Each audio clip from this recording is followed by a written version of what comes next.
Hey guys. Alright, so I want to talk a little bit about the Master Chief. The Master Chief is one of the designs that I have first started with. It was one of my first knives that I ever concept as far as a large field knife or combat knife. Okay, the reason I call it the Master Chief was originally designed to become a field utility knife for Marine soldiers, sailors, anybody that's going to be out in the field.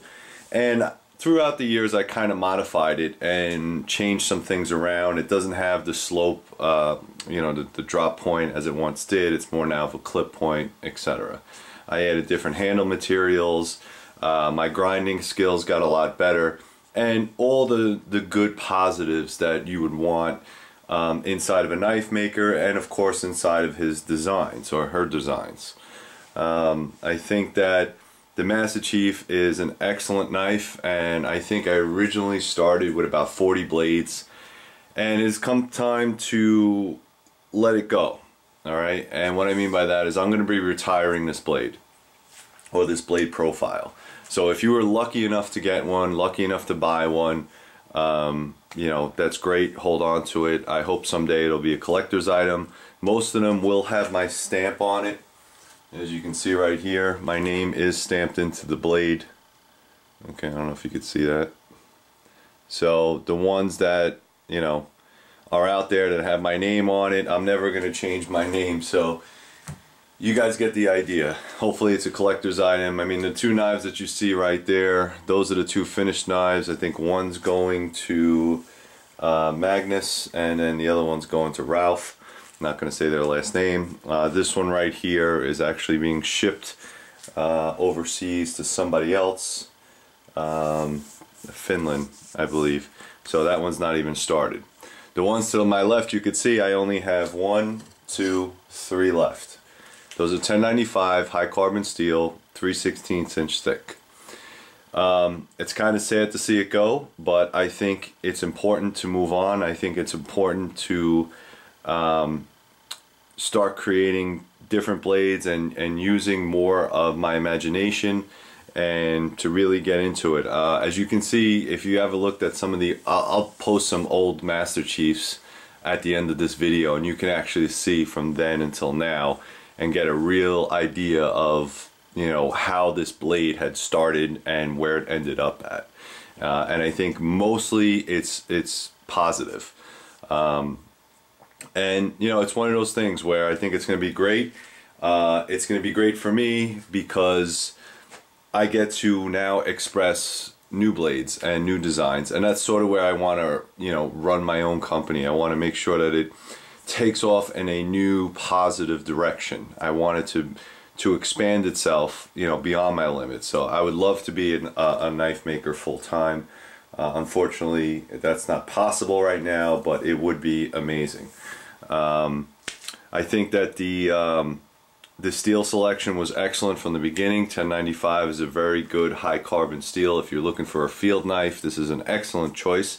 It is quite a little bit on the big side, but again, I'm not changing the specs now. What I'm gonna do is possibly change it around a little bit. I was working with Peter from New Jersey Steel Baron, and I came up with a little bit thinner profile, a little bit thinner design. I'm not sure if this is going to be the end of it, but it's a slimmer blade. And one of the comments that I used to get were, why is the blade so wide? And there were reasons behind that. I wanted to have a nice thick wide blade where you can use it as a draw knife, you can use it as a push knife or a baton knife, whatever you want to call it. And in that aspect, it really did work. So if you want these, there are only 3 left. I'm not going to change the price for the last 3. If you really want one, I can make them in any of these designs or design colors. The one right here I made for my Marine Corps buddy. He's always been a big fan of my work. Some of the things that I did on this knife I did not do on others. Obviously, you can see that's a gray and black linen micarta. It's a larger handle, or a rounder handle I should say.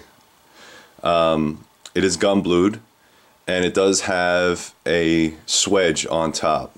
All right, let me see if I can put it that way. And honestly, I started getting into a lot of convex grinds. I never said I couldn't do a convex grind. I kind of like it. I don't like it for all applications because I think when you go down to a zero edge, you get a lot of microchipping, which is not really conducive in a field environment. But if you like convex grinds and you want me to do it for you, I can do it on any of the last 3 Master Chiefs. Okay, this is a very, very nice blade, very well done, very well executed, and this is probably going to be one of the last Master Chiefs that you see in the pile will probably come out perfected in that way. All right, this is the Master Chief that I usually send out with a flat grind, which by all accounts is an excellent grind, is a very good universal grind, and it does have a V edge. The handle scales are a little bit thinner but still have the round capabilities, as you can see here. And this one is brown, I think it's brown canvas micarta. And it's the same style I've been doing for a while. Very ergonomic, you know, gun blued. And this one's almost done. It needs to, you know, I need to pretty it up a little bit more. But again, what I started doing was shining up the handles a little bit more, and I think it makes the knife pop and also brings out the grainy structure in the knives. So, like I said, great knife. Sorry to see it go, but I have big plans for the new knife blades that are coming out. Some of you guys have seen the Turk. I sneak previewed that. I also have a breaching axe that I know there's one guy out there that's been waiting for 2 years. He's like, when are you gonna get him out? And I'm gonna try to get him out, I promise you. And those are on the back burner for now, but for this year I want to see all the Master Chiefs find their right place and rightful owner. So thank you very much. Go to 3riverblades.com. Thank you.